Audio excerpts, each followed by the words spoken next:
తెలుగు శ్రోతలందరికీ నమస్కారం అండి. మన అలనాటి కథలు ఎవర్ గ్రీన్ స్టోరీస్ ఛానల్కి మీ అందరికీ స్వాగతం. మనసు మమత నవల రచన శ్రీమతి హజారా గారు. మన వీడియోస్ నచ్చినట్లయితే లైక్ చేసి షేర్ చేసి మన ఛానల్ని సబ్స్క్రైబ్ చేసుకోండి. ఇక ఆలస్యం చేయకుండా మనం కథలోకి వెళ్ళిపోదాం. ముందు భాగం విన్న తర్వాతనే ఈ భాగం వినండి.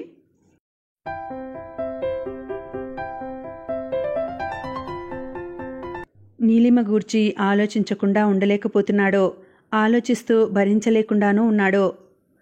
ఆ రోజు శుక్రవారం. నీలిమ తలస్నానం చేసింది. దేవుడి దగ్గర దీపం పెట్టిన తర్వాత తలకు ఉన్న తడి తుండుని విప్పదీసుకుంటూ పెరట్లోకి వచ్చింది నీలిమ. తుండు దులిపి తాడు మీద ఆరేస్తుంటే వెనక నుండి వచ్చిన వెంకటేశ్వరరావు ఆమె తడి జుట్టును ఎడమ చేత్తో పట్టి ప్రక్కకు తొలగించి కుడి చేతిని ఆమె మెడకు ముందువైపు నుండి చుట్టి మెడ వెనక భాగాన సున్నితంగా ముద్దు పెట్టుకున్నాడు. ఏం పని ఇది? ఈ మధ్య మీకు వేళాపాళ లేకుండా పోతోంది. పొద్దున్నే పనేం లేదా? చిరుకోపంతో తెచ్చిపెట్టుకున్న విసుగును ప్రదర్శిస్తూ వెనక్కు తిరిగింది నీలిమ. తడియారని జుట్టు, పసుపు రాసిన ముఖంలో నుదుట ఎర్రగా మెరుస్తున్న కుంకుమ, దాని క్రింద నొసట్లో అడ్డం పెట్టుకున్న విభూతి రేఖ, మెడలో నల్లపూసలు, పసుపు రంగుకు నల్లంచుతో నిండుగా ఉన్న కంచి కాటన్ చీర. నిండు గర్భంతో ఉన్న నీలిమ కాస్త ఒళ్ళు చేసి బొద్దుగా ఉన్నట్లుగా ఉంది. వెంకట్ కళ్ళకు అపురూపంగా, అత్యద్భుతంగా, ఈ ప్రపంచంలో మరే వ్యక్తి కూడా ఇంత సౌందర్యంగా ఉండదు సుమా అన్నట్లు కనిపిస్తోంది. అదే భావాన్ని కళ్ళల్లో ప్రతిఫలిస్తూ పెదవుల మీద చిరునవ్వు లాస్యం చేస్తుంటే అలా ఆమెనే చూస్తున్నాడు. ఆ కళ్ళల్లోని ఆప్యాయత అనురాగాలకు క్షణం పాటు సర్వం మర్చిపోయిన నీలిమ గబుక్కున తెలివి వచ్చిందానిలా తేరుకుంటూ అన్నది, ఏమిటిది ఉదయాన్నే ఇలా? పదండి పదండి, టైం అవుతోంది. ఎంత బాగున్నావో తెలుసా? తెలియదు. అతనికి ఆ సమాధానం బుర్రలోకి ఎక్కలేదు. అసలు దానికి ప్రాముఖ్యత ఇవ్వని వాడులా, ఆమె అంగీకారానికి ఏమాత్రం ఎదురు చూడని వాడులా అతి నెమ్మదిగా ఆమె ముఖాన్ని రెండు చేతులతోనూ పట్టి దగ్గరకు తీసుకుని పాపిట్లో ముద్దు పెట్టుకున్నాడు వెంకట్. ఇంత అపురూపంగా, మధురంగా అందే ముద్దు అభిమానం నిండి ఆప్యాయత పొంగి పొర్లుతుండగా అతి సున్నితంగా పెట్టుకున్న ఆ ముద్దు శరీరంలోని ప్రతి అణువును స్పర్శించి పులకింత పెడుతోంది. క్షణం పాటు ఆ మమతా సముద్రంలో తేలియాడిన నీలిమ నెమ్మదిగా తలెత్తి వెంకట్ కళ్ళల్లోకి చూసింది. అతడిలో ఇంకా ఆ అనుభవం వదల్లేదులా ఉంది. అలాగే పరవశంగా చూస్తున్నాడు.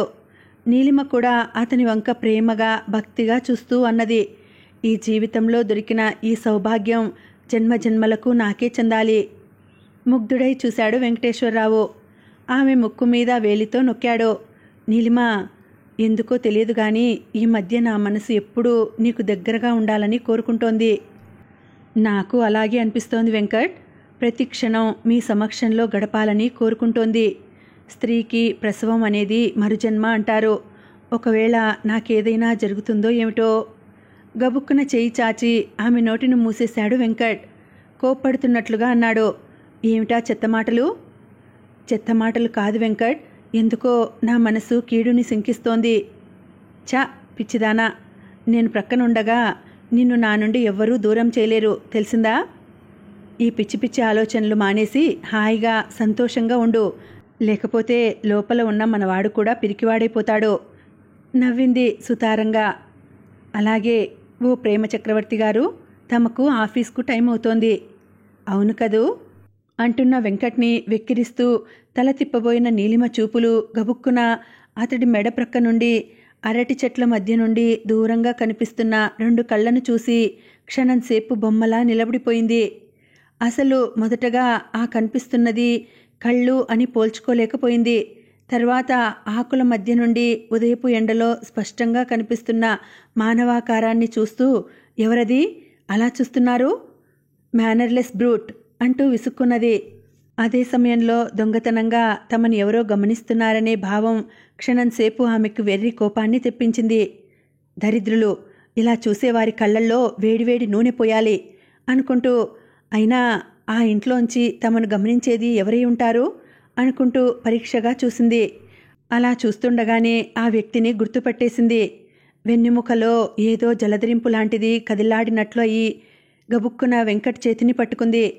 ఆమె కళ్ళల్లోని బెదురు, ఆమె చేతి బిగింపులోని కంపనము అర్థం కాక ఆమె చూస్తున్న వైపుకు చూశాడు వెంకట్. దూరంగా మేడ మీద రాజేష్.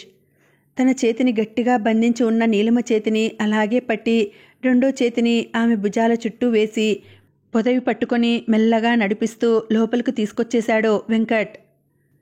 మొదట నీలిమను చూసి ఆశ్చర్యపోయాడు రాజేష్. తర్వాత ఆలోచించాడు. ఆనక బాధపడ్డాడు. ఆ తర్వాత కొంత ఉదాసీనత చూపిన విషయం కూడా వాస్తవమే. అయితే అతనిలోని ఏదో అజ్ఞాత శక్తి ప్రేరణ వల్ల అతని కాళ్ళు రోజు మొత్తంలో 7-8 సార్లుగా మేడ మీదకు లాక్కెళ్ళి పిట్టగోడ దగ్గరగా నించోబెడుతున్నాయి. అతని కళ్ళు వాళ్ల కోసం, ముఖ్యంగా ఆమె కోసం వెతుకుతుంటాయి. ఎందుకు? అతనికే తెలియటం లేదు. అదేదో అతనికే అర్థం కాని కుతూహలం అయిపోతున్నది. ఈరోజు, రేపు, ఎల్లుండి అలా రోజులు క్రమంగా చూస్తున్న కొలది అతనికదో వ్యసనమైపోయింది. వారం రోజులుగా ఆ దంపతులను చూస్తూనే ఉన్నాడు. వారి మధ్య పెనవేసుకున్న రాగబంధం అతని దృష్టిని బలంగా ఆకర్షించుతోంది. వారిని సన్నిహితంగా చూస్తున్న కొద్దీ అతన్ని చాలా బాధ పెడుతోంది. సన్నని రంపపు కోతకు గురిచేస్తోంది. అది అతనికి బాగానే తెలుస్తోంది. అయినా సరే మళ్ళీ మళ్ళీ వాళ్ళని చూడాలనే కుతూహలాన్ని ఆపుకోలేకపోతున్నాడు. చూస్తూనే ఉన్నాడు, బాధపడుతూనే ఉన్నాడు. ఆ బాధలోంచే అసంతృప్తి పుడుతోంది. ఆ అసంతృప్తిలోంచే కోపం రేగుతోంది. ఆ కోపంలోంచే కసి, ఆవేశం కలుగుతున్నాయి. ఆవేశంతో ఉన్న మనిషికి అర్థం లేని ఆలోచనలు వస్తాయి. కసి మనిషిని పశువుగా మార్చేస్తుంది. ముఖ్యంగా ఈ వారం రోజులుగానూ అతను సరిగ్గా నిద్రపోక, తిండి తినక, త్రాగుడు ఎక్కువై, మతి స్థిరంగా లేక అతని ముఖంలో చాలా మార్పు వచ్చేసింది. కళ్ళల్లో అలుముకున్న ఎర్రజీరలు చూసేవాళ్లకు కించిత్ భయపడేలా ఉన్నాయి. ఈ మధ్య మరీ 2 రోజుల నుండి అతనికి ఒక చేతిలో విస్కీ కలుపుకున్న గ్లాసు, మరో చేతిలో మండుతున్న సిగరెట్. అతను మెలకువగా ఉన్న సమయమంతా వాటితోనే కనిపిస్తున్నాడు. అతనికి ఆ గ్లాసులో నీలిమ కనిపిస్తుంది. విక్కిరిస్తూ నవ్వుతుంది. నన్నేం చేయగలవు అని సవాలు చేస్తుంది. ఆ నవ్వు, హేళన అన్నీ ఉరితీస్తున్నాయి. ఆ కోపంతో, ఆ బాధతో, ఆ అవమానంతో ఇంకా ఇంకా తాగుతున్నాడు. రెచ్చిపోయినట్లుగా కసిగా తాగుతూనే ఉన్నాడు. నిన్న రాత్రి హనుమంతరావు గారు అత్యవసరమైన పనుల మీద ఊరు ఇహ వెళ్లటంతో అతనికి అదే తోడు, అదే ప్రపంచం అయిపోయింది. తాగటం, ఆలోచించటం, ఆలోచిస్తూ తాగటం. అసలు మొదట్లో నీలిమ పట్ల అంత కుతూహలం గాని, కోపం గాని ఉండేవి కావు. అదేదో పగలాంటిది పుట్టి పెరిగి తత్ఫలితంగా ఆమెను నలిపి నాశనం చేయాలనే ఆవేశంలో తన జీవితాన్ని తానే నాశనం చేసుకున్నాడు రాజేష్. ఆ తర్వాత ఆమెను గురించి క్రమంగా మర్చిపోయినట్లే భావించాడు. కానీ సడన్గా తన ఇంట్లోనే కనిపించేసరికి మరలా చరిత్ర మొదలైంది. ఇహ ఇప్పుడు అతనికి మరో ధ్యాసే లేకుండా పోయింది. ఒంటరితనం, ఆలోచనలు, పని పాడు లేకుండా ఉత్తగా ఉంటూ ఆలోచనలతో కాలం గడిపే వాళ్ల మనసులు ఎంత వికృతంగా మారతాయో ఎవ్వరూ ఊహించలేరు. వాళ్ల మనస్తత్వాలు మరీ భయంకరంగా ఉంటాయి. ఆ పరిస్థితుల్లో ఉన్న ఆ మనిషి పిచ్చివాడైనా అవ్వచ్చు, భయంకరమైన రాక్షసుడిగా అయినా మారిపోవచ్చు. ఓ శాడిస్టులా, ఓ సైకోలా. పగ, కోపం, ఆవేశం లాంటివి మనిషిలోని మానవత్వాన్ని మింగేస్తాయి. మానవత్వం లోపించిన మనిషి మనిషే కాడు. ఇప్పుడు రాజేష్ పరిస్థితి అలాగే ఉంది. పైగా రాజేష్ తనలో శారీరకంగా ఏర్పడిన బలహీనత వేయింతలుగా మారి ఒక విధమైన ఇన్ఫీరియారిటీ కాంప్లెక్స్కు గురై అది కప్పిపుచ్చుకోవడానికన్నట్లు పిచ్చి పిచ్చి ఆలోచనలు చేస్తూ మనసనే దానిని చంపేసుకుంటున్నాడు. ప్రతి వాళ్ళు తనను అదే దృష్టితో చూస్తున్నట్లు అనుమానం. ముఖ్యంగా నీలిమ, వెంకటేశ్వరరావు. అలాంటి ఉద్రేకపూరితమైన సమయంలో ఆ దంపతులను చూశాడు. తాను చూడటం కన్నా ముఖ్య విషయం వాళ్ళు తనను చూశారు. అది రాజేష్ మనసుకు చిత్రమైన ఆనందాన్ని ఇస్తోంది. అతని మనసు చాలా సంతోషపడుతోంది. నీలిమ చూపులు అతని గుండెల్లో అలా ముద్రించుకుపోయాయి. ఆ చూపుల్లోని బెదురు, భయము అతని అంతరంగంలో ఫోటో తీసినంత స్పష్టంగా నిలబడిపోయాయి. ఆ భయం చూస్తుంటే రాజేష్కు ఆనందంగా ఉంది. వాడు కూడా దాన్ని పట్టుకుని లోపలకు వెళ్ళిపోవటం, ఏమీ చేతకాని వాడులా, నాతో తలపడలేని వాడులా తల వంచుకొని వెళ్ళిపోవడం చాలా నచ్చింది. కానీ అలా అపురూపంగా పట్టుకొని అదేదో సినిమాలోలా నీ ప్రక్కన నేనుండగా నీకు భయమేలా అన్నట్లుగా పొదవి పట్టుకొని అతి జాగ్రత్తగా తీసుకెళ్లిన విధం మాత్రం నచ్చలేదు. వాడికి అది అంత అపురూపమా? ఆలోచిస్తున్న కొద్దీ అతనికి ఆవేశం ఇంకా ఇంకా పెరుగుతోంది. వాళ్ళు తననేదో మోసం చేసినట్లుగా అనిపిస్తున్నది. ఆ ఒంటరితనము, భయంకరమైన ఆలోచనలు, అదుపులేని ఆవేశము. గ్లాసుపై గ్లాసు త్రాగాడు. ప్రస్తుతం అతను మనిషి కాడు. మనిషి రూపంలో ఉండి దయ్యంలాగా ప్రవర్తిస్తున్నాడు. అతడో పిశాచి, అతడో రాక్షసుడు. మధ్యాహ్నం దాదాపు 2 గంటలవుతోంది. నీలిమకు కొద్దిగా జ్వరం వచ్చినట్లుగా ఉంది. నిండు గర్భవతి. రేపో ఎల్లుండో ఇంకాసేపట్లోనో ఎప్పుడైనా పురుడు రావచ్చు. ఎప్పుడు అనుమానంగా ఉంటే అప్పుడే వెంటనే హాస్పిటల్కు తీసుకొచ్చేయమని డాక్టర్ గారు కూడా చెప్పారు. అందుకే రామయ్య, అనసూయ ఎక్కువగా ఇంట్లోనే ఉంటున్నారు. అయితే ఆ రోజు హనుమంతరావు గారు ఊరు వెళుతూ రామయ్యను కూడా రమ్మన్నారు. అవతల పని కూడా చాలా అత్యవసరమైందే. పైగా యజమాని పిలుపు. కాదని లేకపోయాడు. వెంకటేశ్వరరావుని ఆఫీస్కు సెలవు పెట్టమని చెప్పి అతడు యజమానితో కలిసి వెళ్ళాడు. ప్రశాంతమైన వాతావరణంలో ఉన్నట్లుండి గబుక్కున సుడిగాలి ఆరంభమైనట్లుగా రాజేష్ని చూసేసరికి, అది అలా అనుకోకుండా సడన్గా చూసేసరికి దిగ్భ్రాంతురాలయ్యింది నీలిమ. ఏమిటో భయం లాంటిది గుండెల్లో గడగడలాడుతోంది. అతన్ని నీలిమ మర్చిపోకపోయినా ఆమె స్మృతిపథంలో ఎక్కడా లేడు. అసలు జన్మలో మళ్ళీ ఇలా ఎదురుపడతాడని కలలో కూడా ఊహించలేదు. అలాంటిది ఈ ఇంట్లోనే చూసేసరికి నిశ్చేష్టురాలయ్యింది. ఆ తర్వాత అతడు ఆ ఇంటి యజమాని కొడుకు అన్న విషయం తెలుసుకున్నాక క్షణం పాటు మతిపోయినట్లే అయింది. అతడు ఈ ఇంటికి యజమానా? అంటే ఇన్నాళ్ళు నేను ఉంటున్నది వాడిల్లా? నా భర్త చదువు, నా మామ సంపాదన, నా అత్త కాయ కష్టము అన్నీ వాడికి సంబంధించినవా? నా బామ్మను చంపినవాడు, నా జీవితాన్ని చిందరవందర చేసి నలుగురిలో నవ్వుల పాలు చేసి నన్ను నిలువున సజీవ దహనం చేసిన దగుల్బాజీ వీడిల్లా ఇది. ఆ ఊహ, ఆ ఆలోచన, ఆ నిజం నీలిమ భరించలేకపోతున్నది. ఈ విషయం నాకెందుకు చెప్పలేదు అంది. అవసరమా నీలు? ఎలాగో అడిగాడు వెంకట్. మాట్లాడలేదు నీలిమ. మన మధ్య మన ఇష్టంతో మనం ఏర్పరచుకున్న మన జీవితానికి ఆ విషయాలు చెప్పటం అవసరమని నేను అనుకోలేకపోయాను. మనకి అతనికి సంబంధం ఉన్నట్లు, వాటిని గురించి మనం మాట్లాడుకోవాల్సిన అవసరం ఉన్నట్లు నాకు తోచలేదు నీలు. అందుకే చెప్పలేదు. వెంకట్ కంఠం పొడి పొడిగా ఉంది. ఆ స్వరంలో ఎలాంటి భావమూ లేదు. అది నీలిమకు మరింత బాధను కలిగించింది. ఇంకేదో అనబోయి గబుక్కున ఆపేసింది. ఆ విషయం మీద తామిద్దరూ వాదించుకోవడం అసభ్యకరమైన విషయంగా అనిపించింది. అంతే. ఇహ ఆ ప్రస్తావన ఆపేసి అతని ఒడిలో తల పెట్టుకొని పడుకుంది. నిజానికి ఇంకాసేపు ఆ భార్యాభర్తలు ఆ విషయాన్ని గూర్చి చర్చించుకుని ఉంటే ఆ విషయం కొంత తేలిక అయి ఉండేది. మనసులు కూడా తేలికపడి ఉండేవి. అలా కాకుండా ఎవరి ఆలోచనల్లో వాళ్ళు అలా ఉండిపోయి, ఎవరి భావాలను వాళ్ళు అలా గుప్తంగా గుండెల్లో ఉంచుకొని బాధపడుతుండేసరికి నీలిమకు జ్వరం లాంటిది వచ్చేసింది. నీలిమ అతడి ఒడిలో తలపెట్టి పడుకునేసరికి అతనికి ఎలాగో అనిపించింది. ఆమె జుట్టుని సవరదీస్తూ, స్పర్శ ద్వారా ఆమెకు ధైర్యం ఇస్తూ, అనునయించడానికి ప్రయత్నిస్తూ అలా చాలాసేపు కూర్చుండిపోయాడు. దాదాపు 11 అవుతుండగా అనసూయ గదిలోకి వచ్చింది. మంచం మీద కూర్చొని ఎడమ చేతిని టేబుల్పై పెట్టి ఆ చేతిపై తల పెట్టి కిటికీలో నుండి బయటకు చూస్తూ ఆలోచిస్తూ కూర్చున్న కొడుకు, అతని తొడపై తలపెట్టి నిద్రపోతున్న కోడలు. అలా వాళ్ళని చూసేసరికి కంగారు పడింది. గబుక్కున దగ్గరకు వచ్చి కొడుకు భుజంపై చేయి వేసింది. ఉలిక్కిపడ్డాడు వెంకటేశ్వరరావు. ఏమైంది అని అడుగుతున్నట్లు కుడిచేతి పిడికిల్ని ఊపుతూ సైగలు చేసింది. ఏం లేదు మెల్లగా సమాధానమిచ్చి నీలిమ తలను మెల్లగా ఎత్తి దిండుపైకి చేర్చాడు. ఆ దిండు సరిచేసింది అనసూయ.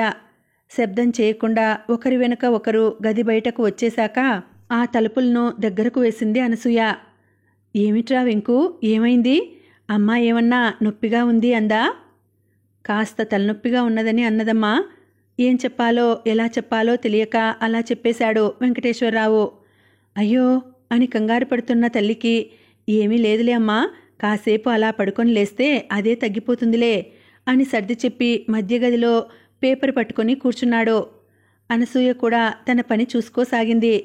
ఓ గంట సేపటికి ఆ పని ఈ పని చక్కబెట్టుకుంటూనే వంట పని కూడా పూర్తి చేసింది. నీలిమ ఈ ఇంట్లో కాలు పెట్టాక ఇలా పగటివేళ మంచమెక్కి పడుకోవడం ఇంతవరకు అనసూయకు చూసిన జ్ఞాపకం లేదు. అందుకే ఆమె మరీ కంగారు పడుతోంది. కాలుగాలిన పిల్లిలా అటూ ఇటూ తిరుగుతూ 12 అవుతుండగా ఇహ ఉండబట్టలేక కొడుకుతో అన్నది, వెంకు, అమ్మాయి ఎప్పుడూ ఇలా పడుకోలేదురా, నాకేమిటోగా ఉంది, ఒక్కసారి లేపి చూడనా? లేపమ్మా అన్నాడు. తనకు తెలుసు తన తల్లిదండ్రులు ఆమెని ఎంత ప్రేమగా చూస్తున్నారో, వాళ్ల మనసుల్లో నీలిమకెంత ఉన్నత స్థానం ఉందో కూడా తెలుసు. అయినా పిచ్చిదాన్లాగా వాడి విషయానికి ఎందుకంత ప్రాధాన్యతనిచ్చి ఆలోచించటం? పైగా ఏనాడో జరిగిపోయిన ఆ విషయాలన్నీ ఇప్పుడెందుకు? దాదాపు పాతబడిపోయి మర్చిపోయిన ఆ చేదు సంఘటనలను మరలా త్రవ్వుకోవటం తెలివి తక్కువతనం కాదా? అతని గురించి నాకు తెలియందేముంది? ప్రతి విషయమూ తనకంటే కూడా ఎక్కువగా తెలుసు నాకు. అలాంటిది ఇప్పుడిలా బాధపడడం వెంకట్కు నచ్చటం లేదు. ఆనక కూర్చోబెట్టి వివరంగా చెప్పాలి. ఆమె బాధ అర్థం లేనిదని, అతన్ని గురించి ఆలోచించటం గాని భయపడటం గాని ఏమాత్రం ప్రయోజనం లేనిదని, అసలేమీ జరగనట్లుగా ధైర్యంగా ఉంటేనే మనకు మర్యాద అని నచ్చచెప్పాలి. అబ్బాయి వెంకు, నీలిమకు జ్వరం వచ్చినట్లుందిరా, ఒళ్ళు కాలిపోతోంది, ఏమిటో గొనుగుతోంది కూడానో, ఆదుర్దాగా చెబుతోంది. ఆమె మాట పూర్తి కాకుండానే గడపలో ఉన్న తల్లిని ఎడం చేత్తో ప్రక్కకు లాగుతూ ఉరికినట్లుగా గబుక్కున మంచం దగ్గరకు వెళ్ళాడు. ఆ స్థితిలో అలా నీలిమను చూస్తుంటే కొన్ని క్షణాల క్రితం ఆమె అవివేకానికి విసుక్కుంటున్న వెంకట్ కరిగిపోయాడు. నేను డాక్టర్ని తీసుకొస్తాను అంటూనే చప్పున బయటకు వెళ్ళిపోయాడు. డాక్టర్ గారు వచ్చారు, చూశారు. మొదట ఆయనకు అర్థం కాలేదు. ఆమె చేతిని పట్టుకుని నాడిని చూడటానికి ప్రయత్నిస్తున్న ఆయన బ్రుక్కుటి ముడిపడింది. జ్వరమేమీ తెలియటం లేదు. అదే అన్నారాయన. వెంకట్ నీలిమ చెయ్యి పట్టుకొని లేపబోయాడు.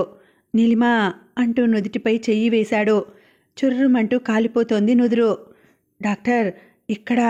ఆయన చెయ్యి కూడా చురుక్కుమంది. ఆయనకు అర్థం కాలేదు. నీలిమ సన్నగా వణుకుతుండడం గమనించి అన్నారు, అమ్మాయి ఏదో భయపడినట్లుగా ఉంది. ఈ సమయంలో మందులు వాడటం అంత మంచిది కాదు. తడిగుడ్డను నుదుటి మీద వేస్తుండండి. అవసరమైతే మళ్ళీ వస్తాను అన్నారు. అమ్మాయికిది ప్రసవ సమయం అనుకుంటాను, యథాలాపంగా అడిగినట్లుగా అడిగారు.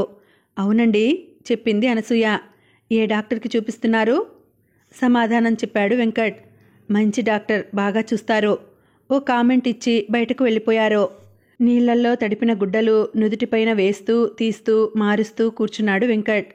2-3 సార్లు మార్చేసరికి ఆ వేడి తగ్గిపోయింది. కళ్ళ చివర్ల నుండి నీరు కారుతోంది. అది చూస్తుంటే అతని మనసు ద్రవించింది. ఏం ఆడవాళ్ళు, మరీ ఇంత సున్నితమా? పైకి అంత గాంభీర్యం చూపించే వీళ్ళు మరీ పిల్లల్లాగా అయిపోతారు అనుకుంటున్నాడు. సరిగ్గా ఆ సమయానికి ఆ పెద్ద ఇంట్లో మేడ మీద పనికుర్రాడు సోడా బాటిల్స్ను, ఐస్ ముక్కలున్న కేన్ను తీసుకొచ్చి టేబుల్ పైన పెడుతున్నాడు. రాజేష్ గదిలో రాజేష్తో పాటు దాదాపు 7 ఏడాది క్రితం విడిపోయిన అతని ఆప్తమిత్రులంతా కలిసి మొత్తం ఓ 10-12 మంది దాకా కూర్చుని రాజేష్ని మాటలతో ఓదార్చుతున్నట్లుగా రెచ్చగొడుతున్నారు. అతనికి నీలిమ తనను చూసి బెదిరిపోవటం చాలా సంతోషం కలిగించింది. అదే సమయంలో ఆ జిడ్డుమొహంగాడు నీలిమను చేతుల మధ్యలో పసిపిల్లని తీసుకెళ్తున్నట్లుగా అతి జాగ్రత్తగా పట్టుకొని తీసుకెళ్లటం చూసేసరికి మనసు రోషంతో భగ్గుమంది. ఆ సమయంలో అతనిలో ఏదో పైశాచిక శక్తి లాంటిది ప్రవేశించిందో ఏమో, పూర్తిగా వివేకాన్ని కోల్పోయాడు. విచిత్రమైన ఆవేశానికి లోనయ్యాడు. ఉచితానుచితాలు మర్చిపోయాడు. అసలే కోతి, ఇహ నిప్పును తొక్కితే ఇంక దాన్ని చూడాలన్నట్లు అసలే అతడి ప్రవృత్తి మానవత్వం లేనిది. ఇహ ఇప్పుడు ఆ రాక్షసానందంతో అతని గుండె ఉప్పొంగింది. అప్పటి వరకు అతడు ఏ భావంతో ఈ వారం రోజులుగా ఆ దంపతులను వీక్షిస్తున్నాడో అర్థం కాలేదు. వాళ్ళని చూడాలని, వాళ్ల సాన్నిహిత్యాన్ని చూడాలని ఆతృతపడ్డాడు, కుతూహలపడ్డాడు. చూశాడు. మరి వాళ్ళు కూడా తనను చూడాలని అతడు అనుకున్నాడా? అది తెలియదు. దేవుడికి మాత్రమే తెలియాలి. చూడాలనే అనుకున్నాడో చూడకూడదనుకున్నాడో అసలు దాని గురించి ఆలోచించనే లేదో. మొత్తం మీద వాళ్ళు చూశారు. చూడగానే అతడు ఎదురు చూడని రియాక్షన్ వాళ్ళల్లో కనిపించింది. హఠాత్తుగా వాళ్ల ప్రవర్తన చూడగానే అదేమిటో అర్థం కాని ఆనందం వెల్లువలా పొంగి వచ్చి అతన్ని ముంచేస్తోంది. అది మామూలు ఆనందం కూడా కాదు, పైశాచిక ఆనందం. అంతటి సంతోషాన్ని అతడొక్కడే భరించలేకపోతున్నాడు. రాజేష్ రాక్షసుడే అయ్యాడు. చాలా అప్రయత్నంగా అతని వ్రేళ్లు గబగబా నెంబర్లు తిప్పుతూ ఫోన్ డయల్ చేశాయి. ఒక్కొక్క స్నేహితుడు రాజేష్ పిలుపు వింటూనే ఎగిరి గంతేసి వచ్చి వాలారు. దాదాపుగా మూసివేయబడిన అతని హృదయ గవాక్షాలు గబుక్కున తెరుచుకున్నాయి. పాపం అతని స్నేహితులు రాజేష్ సాన్నిహిత్యం కోసం అలమటించి ఉన్నారేమో. అర్రులు చాస్తూ వచ్చేశారు. వచ్చాక రాజేష్ చేతిలోని విస్కీ గ్లాస్ చూశాక వాళ్ల సంతోషం కొండంతగా పెరిగింది. అతనికి అంత గొప్ప అలవాటు ఆలస్యంగా అయినందుకు ఆనందంగా అభినందించారు. సంతోషం పట్టలేని కొందరు కౌగిలించుకుని మరీ తమ అభినందనలు తెలిపారు. రాజేష్ కూడా తాగుతుండేసరికి ఇహ అడ్డు హద్దు లేదు. బాటిల్స్ ఓపెన్ చేశారు. కబుర్లు మొదలయ్యాయి. కబుర్లను చీల్చుకుంటూ నీలిమ వచ్చింది. గబుక్కున తలెత్తాడు రాజేష్. అతడు ఎదురు చూస్తున్న ప్రసంగం, అతడు కావాలని కోరుకుంటున్న విషయం ప్రస్తావనలోకి వచ్చేసరికి కుతూహలంగా చూశాడు. అది గమనించారు మిత్రబృందం. విషయానికి కాళ్ళు, చేతులు, ముక్కు, ముఖము అన్నీ అందంగా అలంకరిస్తూ చాలా చక్కని మలుపులతో రెట్టింపు ఉత్సాహంతో వర్ణిస్తూ చెబుతున్నారు. వాళ్ళు అలా మాట్లాడుతుంటే వినటానికి రాజేష్కు చాలా ఆనందంగా ఉంది. వాళ్ళు నీలిమని తిడుతోంటే అతని మనస్సు పున్నమి వెన్నెలలోని సముద్రంలా సంతోషంతో తుళ్ళిపడుతోంది. కొంతకాలంగా సంతోషం అనే దాన్నే మర్చిపోయిన రాజేష్కు ఈ ఆనందం పరమానందంగా ఉంది. అతని శరీరంలోని అణువణువు ఉత్సాహంతో పొంగుతున్నట్లుగా ఉంది. అతని ముఖంలోకి మునుపటి తేజస్సు, అల్లరి, క్రోధం క్రమంగా చోటు చేసుకుంటున్నాయి. దానికి పెళ్ళయింది తెలుసా? గబుక్కున అన్నాడు రాజేష్. ఎవరూ మాట్లాడలేదు. అసలు నిజం చెప్పాలంటే అతని మాటలు ఎవరికీ సరిగ్గా వినపడలేదు. చాలా రోజుల తర్వాత కలిగిన ఉత్సాహంలో మునిగి ఉన్న అందరూ గోలగోలగా తలొక మాట అనేస్తున్న సమయంలో, ఆ సమయంలో అప్పటి వరకు అన్నీ వింటూ మౌనంగా ఉన్న రాజేష్ గంభీరంగా అడగటంతో అందరూ గబుక్కున నిశ్శబ్దమైపోయారు. కానీ అతడి ప్రశ్నను ఎవ్వరూ సరిగ్గా వినలేకపోయారు. అందుకే మౌనంగా ఉండిపోయారు. ఆ నిశ్శబ్దంలోంచే చిత్రంగా ధ్వనించింది రాజేష్ గొంతు. ఆ బిచ్ పెళ్లి చేసుకున్నది ఎవరినో తెలుసా? మన క్లాసులో ఉండేవాడే, ఓ జిడ్డుమొహం వెంకటేశ్వరరావు. వాడా? ఇంచుమించు అందరూ ఆశ్చర్యంగా ప్రశ్నించారు. ఆ చిన్న ప్రశ్నలో అనేక రకాల భావాలు ధ్వనించాయి. గబుక్కున అందరికీ అతడు గుర్తుకొచ్చాడు.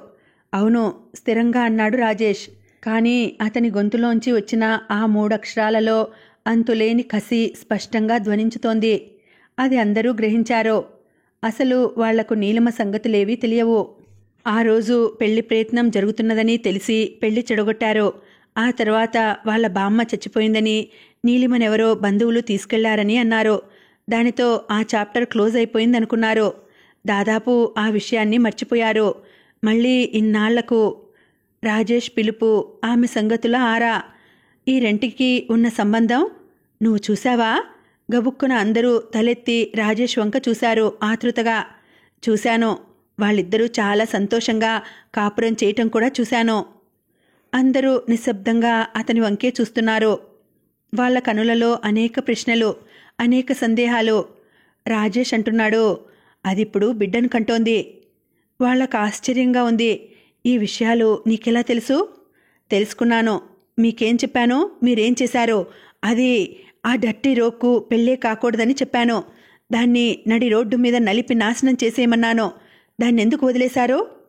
ఆవేశంగా అడిగిన రాజేష్కు సమాధానం చెప్పలేనట్లు అందరూ మౌనంగా తలలు వంచి గ్లాసుల్లోకి చూడసాగారు.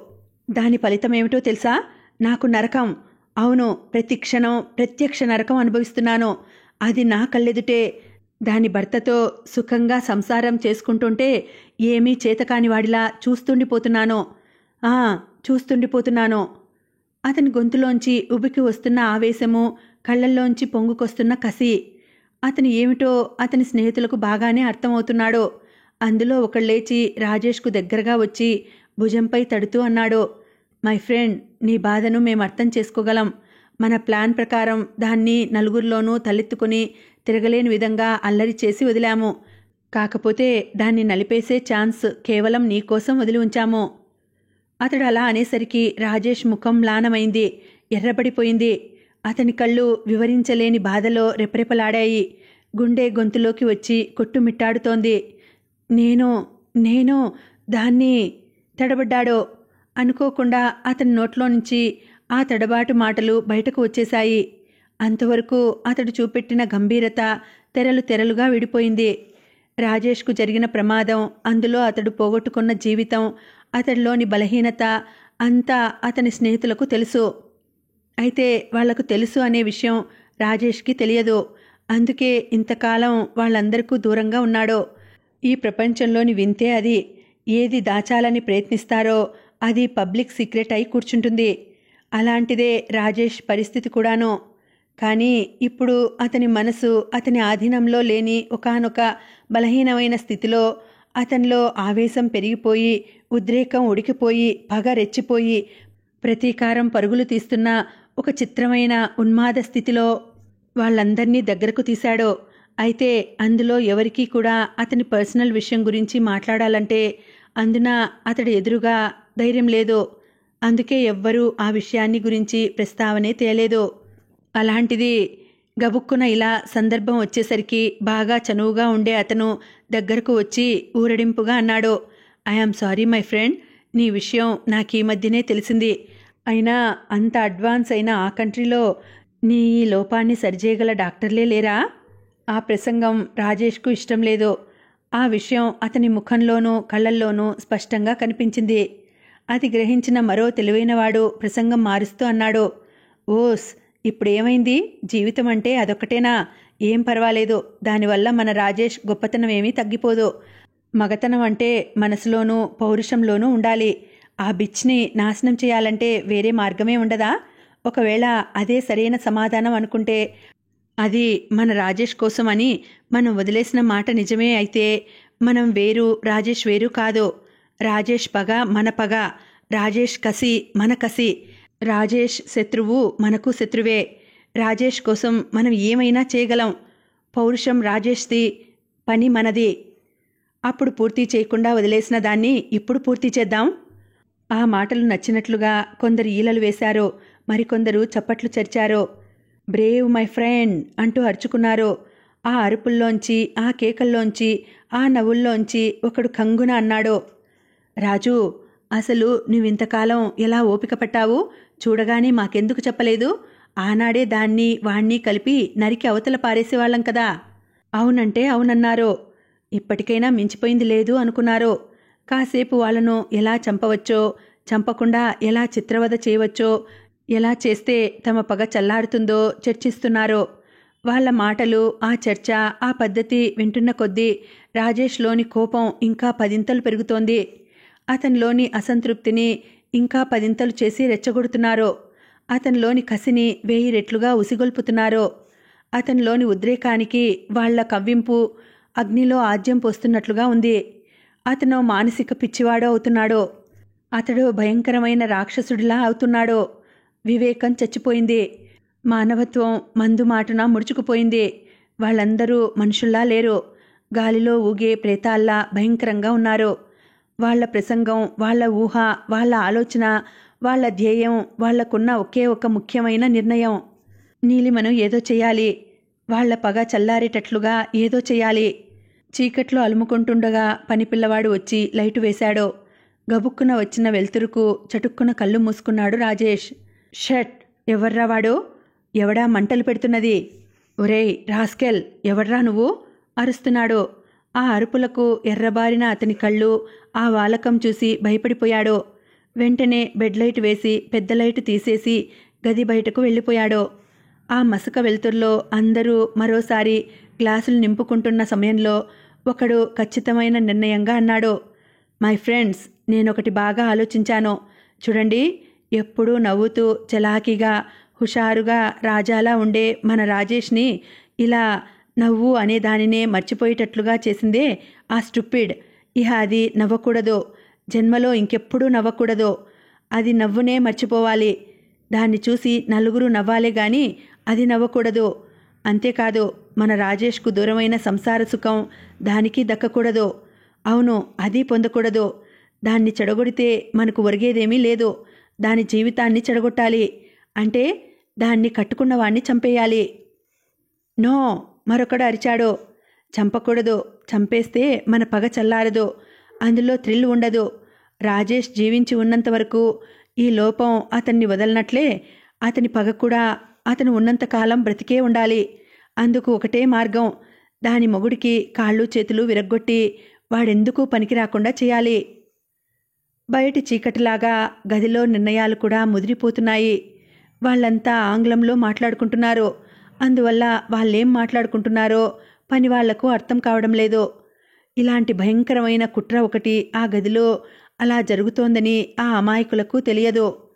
రాజేష్ గది బయటకు వచ్చాడు. అతడు పిలిస్తే పలకటానికి సిద్ధంగా అక్కడే తచ్చాడుతున్నారు పనివాళ్లు ముగ్గురూనూ. వాళ్ళని చూశాడు. 2 క్షణాలు కనుబొమ్మలు ముడిచి ఆలోచించాడు. జేబులో చేయి పెట్టి డబ్బు తీసిచ్చి, మీరు సినిమాకు పోండిరా అన్నాడు. మీకు భోజనం బాబూ అడిగాడు వంటతను. భోజనమా? టేబుల్ మీద పెట్టేసేయి, తర్వాత తింటాను. అప్పటికే మాటలు ముద్ద ముద్దగా వస్తూ తడబడుతున్నాయి. నిశ్శబ్దంగా ఉన్న ఆ పరిసరాలలో గోడ గడియారం కొట్టిన గంటను వింటూ ఉలిక్కిపడింది నీలిమ. ఇంకా రాలేదేమిటి అనుకుంది. తెల్లటి పువ్వు, దాని మధ్యలో నల్లటి గింజ. అలా చూస్తుంటే ఉదయం అరటి చెట్ల మధ్య నుండి కనిపించిన కళ్ళు గుర్తుకొచ్చాయి. ఆ తర్వాత తను అనుభవించిన ఆవేదన గుర్తుకొచ్చింది. తద్వారా ఆ కుటుంబ సభ్యులు పడిన ఆదుర్ద గుర్తుకొచ్చింది. క్షణకాలం ఆమె ముఖంలో నీలి నీడలు ఆక్రమించి తారట్లాడాయి. అంతలోనే తమాయించుకుంది. తనంతానే తిట్టుకుంది. తన బేల మనసుకి, పిచ్చితనానికి విసుక్కుంది. ఇంకెప్పుడూ ఇలా తెలివి తక్కువగా ప్రవర్తించకూడదని గట్టిగా అనుకుంది కూడాను. అయినా నా పిచ్చిగాని ప్రాణంలా చూసుకునే భర్త, కన్న బిడ్డలా కాపాడే అత్తమామలు ఉండగా ఒక్క రాజేషే కాదు, ఇలాంటి ఫకీరు వెధవలు మరో 100 మంది వచ్చినా నాకేం భయం? ఏ తప్పు చేయని నేనెందుకు బాధపడాలి? జీవితంలో అనుకోనివి ఎన్నో జరుగుతూ ఉంటాయి. వాడి అమానుషత్వం వల్ల బామ్మ బలైపోయిన మాట వాస్తవమే అయి ఉండవచ్చు. కానీ అంత మాత్రాన రాజేష్ తండ్రికి మామగారికి ఉన్న అనుబంధాన్ని కాదనగలనా? తండ్రి బాధ్యతను గౌరవిస్తున్న వెంకటేశ్వరరావు ప్రవర్తనను తప్పుపట్టగలనా? ఇన్ని అమృత హృదయాల మధ్య ఓ ముళ్ళు కర్రలా ఉన్న రాజేష్ని ఏరిపారేయాలి, లేదా తప్పుకొని వెళ్ళిపోవాలి. అంతేగాని దాన్నే తలుచుకుని బాధపడకూడదు. ఇంకోసారి వాడి ప్రస్తావన గాని, వాడిని గూర్చిన ఆలోచన గాని రాకూడదు గట్టిగా అనుకుంది నీలిమ. అలా నిర్ణయించుకున్న తర్వాత ఆమె మనసు ఓ విధమైన నిశ్చింతను అనుభవిస్తున్నది. అనసూయ ప్లేట్లో బెల్లం పూస పెట్టి తీసుకొచ్చింది. లేచి కూర్చుంటూ, ఇప్పుడిది తింటే ఇహ భోజనం చేయగలనా అత్తమ్మా? పైగా చేపకూర అంటున్నారు నవ్వింది నీలిమ. తల తిప్పి చూసింది అనసూయ. చప్పున చేయి చాచి కోడలి తలపై వేసి ఆప్యాయంగా నిమిరింది. ప్రకృతి చాలా గంభీరంగా ఉన్నది. అనసూయమ్మ మనసులా వెన్నెల్లో స్నానం చేస్తున్న సమస్త ప్రపంచము జోలపాటకు పరవశించే పసిపాపలా, నీలిమ హృదయంలా అతి ప్రశాంతంగా ఉన్నది. అనసూయ పల్లెటూరులోని ముచ్చట్లు చెబుతుంటే నవ్వుతూ వింటోంది నీలిమ. అత్తగారి మాటల్ని వింటోన్నదన్న మాటేగాని నీలిమ అంతరంగం వెంకట్ ఇంకా రాలేదేమా అని ఆలోచిస్తోంది. తను చాలా మూర్ఖంగా ప్రవర్తించి అందరి మనసులను బాధపెట్టింది. ఏనాడు విసుగ్గా కూడా మాట్లాడని వెంకట్ కోపంతో బయటకు వెళ్ళాడంటే అతని మనసు ఎంతగా గాయపడిందో తెలుస్తోంది. అతన్ని అంతగా బాధపెట్టినందుకు నీలిమ హృదయం మూగగా క్షమాపణ కోరుతోంది. అతను వచ్చాక అతని కోపాన్ని ఎలా పోగొట్టాలో, అతనితో ఎలా మాట్లాడాలో, మరలా అతనిని శాంతపరచడానికి తనెట్లా ప్రవర్తించాలో 1కి 10 సార్లు బాగా ఆలోచిస్తూ మనసులో గాఢంగా నిర్ణయించుకుంటోంది. ఇంకెప్పుడూ జీవితంలో నా కళ్ళల్లో తడిని, నీ కళ్ళల్లో కోపాన్ని కనిపించనీయకుండా చూసే బాధ్యత నాది అని అతనికి మాట ఇవ్వాలి. ఆ విషయాన్ని అతని హృదయం మీద తలవాల్చి అతని అరచేతిలో ముద్దు పెట్టుకుంటూ చెప్పాలి. జీవితకాలమంతా గుర్తుండేంత అపురూపమైన విషయంగా తమ హృదయాల మీద గాఢంగా ముద్ర వేసుకోవాలి. ఏవేవో ఆలోచిస్తూ అత్తగారి మాటలను యాంత్రికంగా వింటున్న నీలిమ చెవులకు పెరటివైపున చిన్న గేటు తీసిన శబ్దం వినిపించింది. ఆ శబ్దం అనసూయకు వినిపించింది. చిన్నబాబు ఎవరినో పంపించినట్లున్నారు అంటూ మంచం మేంచి లేచింది అనసూయ. ఉలిక్కిపడింది నీలిమ. కొద్ది నిమిషాల క్రితం ఎంతో ధైర్యం చెప్పుకున్న నీలిమ మనసు మళ్ళీ బేలలా తయారవుతుంటే విసుక్కుంది నీలిమ. తనకి తాను ధైర్యం చెప్పుకుంటూ మనసుని బెదిరిపోనీయకుండా కుదుటపరుచుకుంటున్న నీలిమకు ఉన్నట్లుండి బూట్ల చప్పుడు వినిపించింది. అది కూడా 1 కాదు, 2 కాదు, 3 కాదు, ఇన్ని అని చెప్పలేనట్లు గజిబిజిగా వస్తూనే ఉన్నది ఆ సవ్వడి. నిటారుగా అయింది నీలిమ. ఆమె గుండెల్లో ఫలానా అని వివరించి చెప్పలేని అలజడి. క్రమంగా ఆ సవ్వడి దగ్గరకు వస్తోందని కూడా గ్రహించింది నీలిమ. గబుక్కున మంచం దిగింది. మరొక్క క్షణం అయితే ఇంట్లోకి వెళ్ళిపోయేదే. కానీ ఈ లోపున హఠాత్తుగా వీధి తలుపులు తోసుకుని లోపలికి వచ్చాడు వెంకట్. ముందరకు అడుగు వేసిన నీలిమ వెంకట్ అంటూ ఒక్క అంగలో అతని దగ్గరకు వెళ్ళి గుండెకు హత్తుకుపోయింది. ఆమె శరీరం అంతా ఉడుకుతున్న అన్నం కుండ మీది మూతలా కంపించుతోంది. తనను చుట్టేసిన భార్య చుట్టూ చేతులు వేశాడు వెంకటేశ్వరరావు. ఉదయం నుండి పడిన మానసిక సంఘర్షణ తాలూకు వేదనతోటే తనను చుట్టుకున్నదనుకున్న వెంకట్ ఆమె చుట్టూ ఉన్న తన చేతులను మరి కాస్త బిగించి హృదయానికి దగ్గరగా హత్తుకుంటూ, చచా, ఈ మాత్రం దానికే ఇంత హడలిపోతే ఎలా? ధైర్యంగా ఉండాలి గాని ఏమిటి బేలతనం? ఛా, ఊరుకో. నీ పక్కన నేను, నా ప్రక్కన నువ్వు ఉండగా మనకేం తక్కువ లేదో, ఉండదు. మనల్ని ఎవరూ ఏమీ చేయలేరు తెలుసా? అతను చేతుల మధ్య పదవి పట్టుకుని ఓదారుస్తున్నాడు. తన మాటలతో ధైర్యం చెబుతున్నాడు. ఆమె పొట్ట మీద చెయ్యి వేసి సవరదీస్తూ స్పర్శతో అనునయిస్తూ లోపల ముడుచుకొని పడుకొని ఉన్న తన బిడ్డతో మాట్లాడుతున్నాడు వెంకట్. భార్యా బిడ్డల్ని అలా కళ్ళల్లో పెట్టుకుని కలకాలం కాపాడగలనన్న ధీమాతో, కాపాడాలి అనే వెర్రి కోరికతో ఆర్తిగా ఆమెను గుండెల దగ్గరకు చేర్చుకుని ఆమె పాపిట్లో ముద్దు పెట్టుకున్నాడు వెంకట్. ఉదయం నుండి అనుభవించిన ఆవేదన అంతా అతని గుండెల స్పందనలో చిత్రంగా ఆవిరైపోతుంటే అతని ఆలంబనలో అలవోకగా కనులు మూసుకొని సమస్తమూ మర్చిపోయి ఊరట పొందుతున్న నీలిమ గళ్ళుమన్న శబ్దానికి అదిరిపడింది. వెంకట్ చేతులపై ఉన్న ఆమె చేతివ్రేళ్లు బిగుసుకున్నాయి. చివ్వున తల తిప్పి చూసింది. వెంకట్ కూడా తలెత్తాడు. ఇంకా ఉందండి, కథ కొనసాగుతుంది.